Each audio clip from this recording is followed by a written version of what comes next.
Drink from the fountain. Let's drink. In fact, the water seems quite fresh. You swallow a few more mouthfuls, finding you didn't realize how thirsty you were. Stop a creature to talk. Stop a stooped orc-like creature. I'm new to Car. The creature shrugs and keeps one hand. You then keep one hand on your purse and the other on your sword. There are people here who would steal both. It's somewhat uncomfortable to be talking to you. Headed for the North Gate. Creature nods sadly. The North Gate. I heard about that once. What did you hear? Oh, I don't know the creature size. I think maybe they took it down. But I've never been able to afford to cross the river. Is that expensive? I don't know, the creature says. It's all relative. Excuse me, I have to be going. He shuffles away. There is nothing else to do here. Sorry to disturb you. The town feels abandoned. Like the drying strip of sand left behind by the falling tide on the beaches of Dadoulet. I remember Dadoulet. Further on, the road approaches the first stone building you've seen since you left the hut by the gates. Its windows of glass and a wide yard. Inside its uneven high wall. Whoever lives here is wealthy and understandably cautious. They have, however, left a fine stallion only loosely tied up outside. Horse or house? I think I want to go in the house. I could command the horse with a law, if that's available, but I want to go in the house, and I can't take the horse in the house. The gate of the house in a wide yard. It was once a magnificent place with fish ponds, now stagnant, fountains, now cracked and dry, and groups of quiet trees, now overgrown and gnarled like whispering old men. The building itself has fared no better. One side has collapsed on itself completely, the other leans perilously to one side.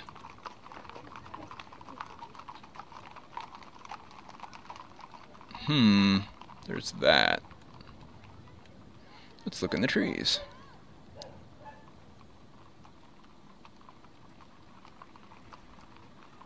Giant bat.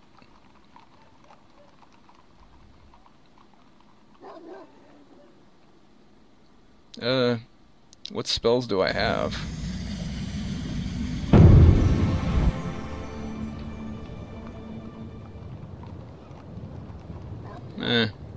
Let's just go. It's a bat. Let's stare for another moment, then walk on. But the rustling of the leaves is pretty clear. Spin around in time to see the creature coming for you with its talons drawn. Okay. Buffet your face, make it hard to see. Swing wildly, hoping to chop it out of the sky. The bat dodges back, cutting with the hooks of its wings tips. Maddening red.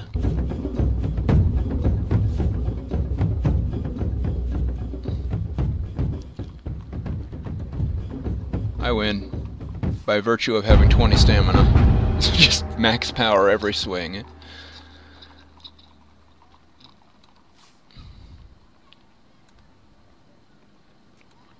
There's this little house too, but I guess we're not going there. We're approaching the house. The front door is as wide as 2 men and stands imposingly sealed. A small path winds around the back of the house. Path at the back.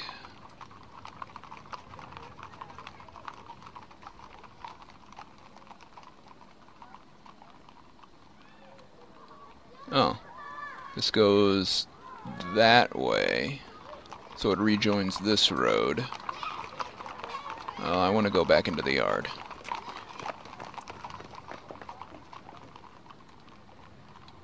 Let's go into the door. Let's try the door. What spells do I have? Do I have Dop? D-O-P. Dop.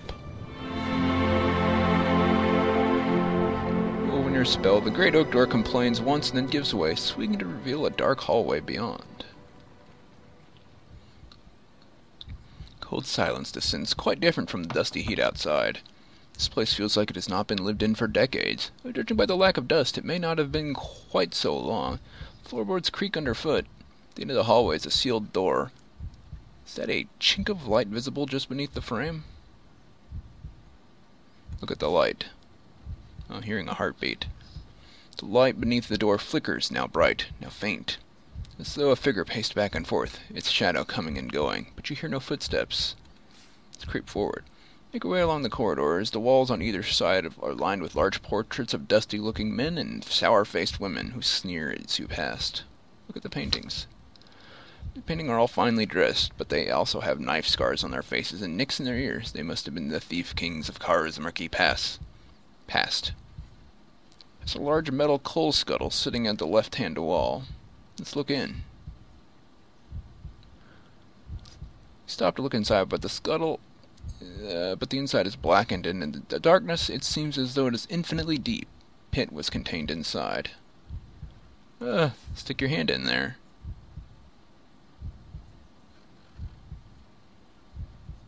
Search for the sharp thing. Earning another sharp trick.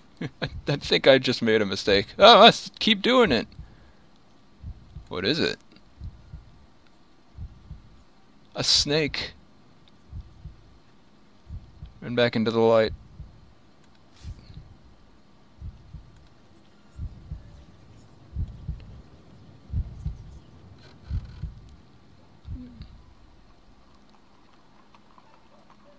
It hisses and rears back and drops into the shadow. Must be a dark snake. Not poisonous, just itchy.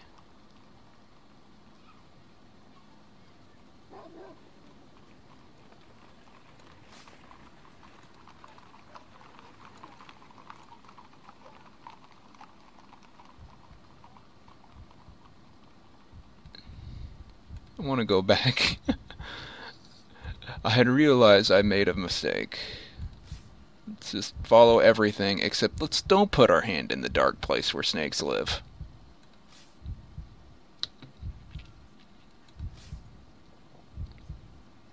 We can look in, but we're not going to leave it. Goodbye, coal scuttle. The far end of the hall. It's only a short way from the entrance, but all is now in shadow. The only light comes from the gap around the frame of the door in front of you. More darkness wells up to the right. Just make out the first few steps in the flight of stairs leading away upward to the second level of the house. There's the study. But let's go up.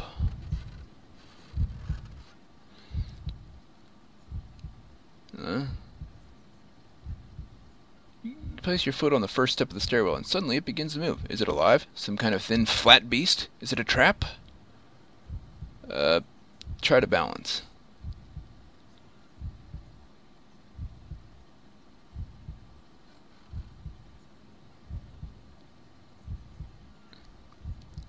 Stop dead still as the stair moves underneath you. And try to balance. It's not easy. You're definitely rising into the air, curving around the bends in the staircase as you go. You reach the top, you see a corridor appearing. Thank you, windows. Go away. No one loves you. Almost close enough to jump for. Let's wait.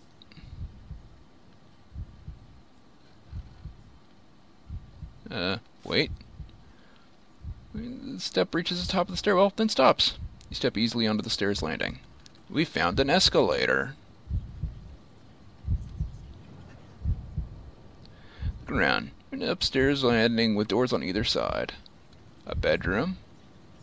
And a bathroom from the looks of it. And a library. Let's go into the bedroom first.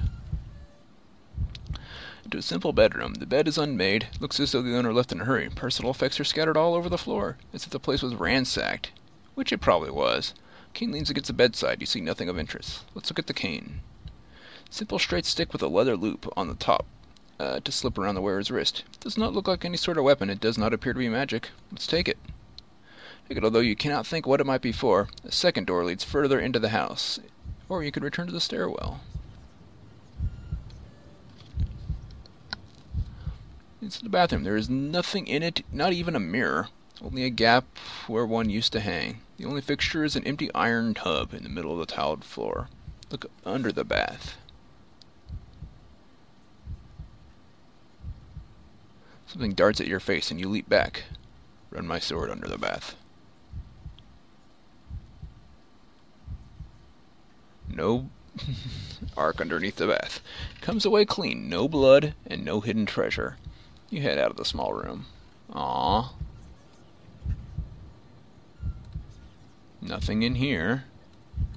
Top of the stairs. Oh, there's still a library to look around in, so let's do that.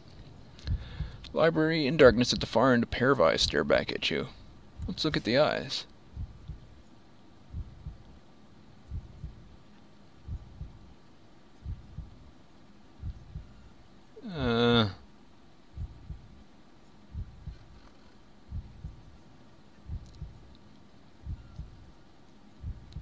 Stare it out.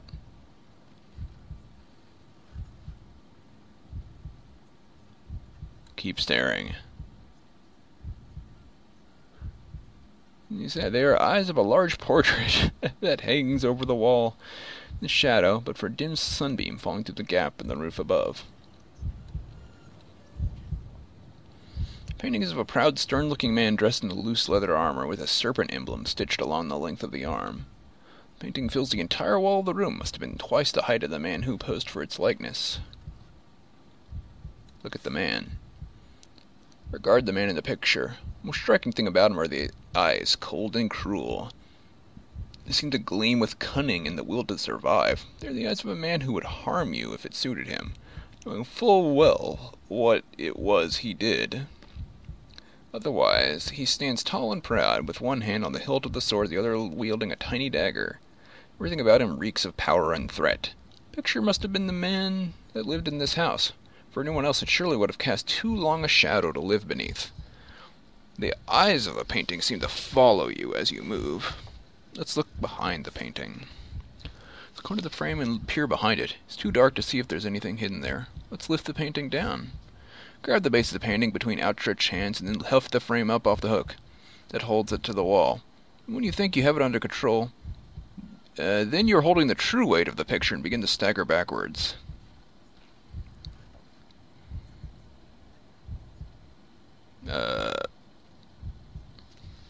Well, it covers an entire wall, so I don't think I'm going to be able to support its weight.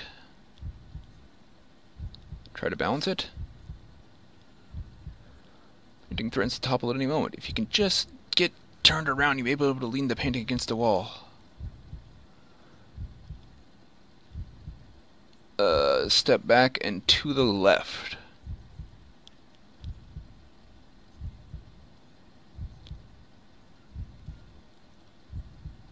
Look at the back of the canvas.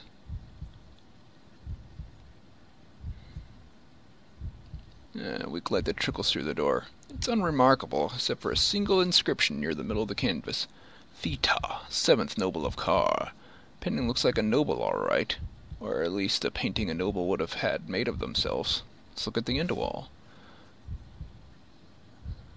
Alright. One new clue and another clue has been updated.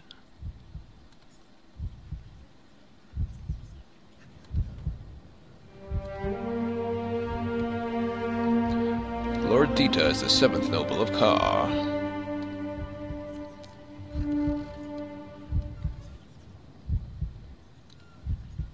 Well, now we can go into the study.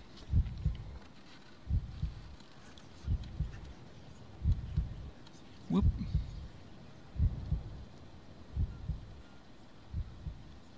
Source of the light under the doorframe becomes quickly apparent. A roaring fire burns in an enormous grate on the one side of the room. But nobody lives here? Fire to warm your hands, only to find it emits no heat at all. It burns no fuel either. The enormous grate, large enough to roast a whole boar, is completely empty of wood, ash, or coal, but the flames are nonetheless brilliant and high as a man. Reach into the fire. Flames, they crackle and dance as you expect searing heat at any moment, but nothing happens. All you feel is a draught rising up the chimney. Step back, the fire is merely an illusion. With the door shut, you would expect this room to be swelteringly hot, but like the rest of the house, it is icy cold. Step into the hearth. Stealing your courage, you duck your head and step into the grate. The flames surround you. Their crackle whispering in your ears.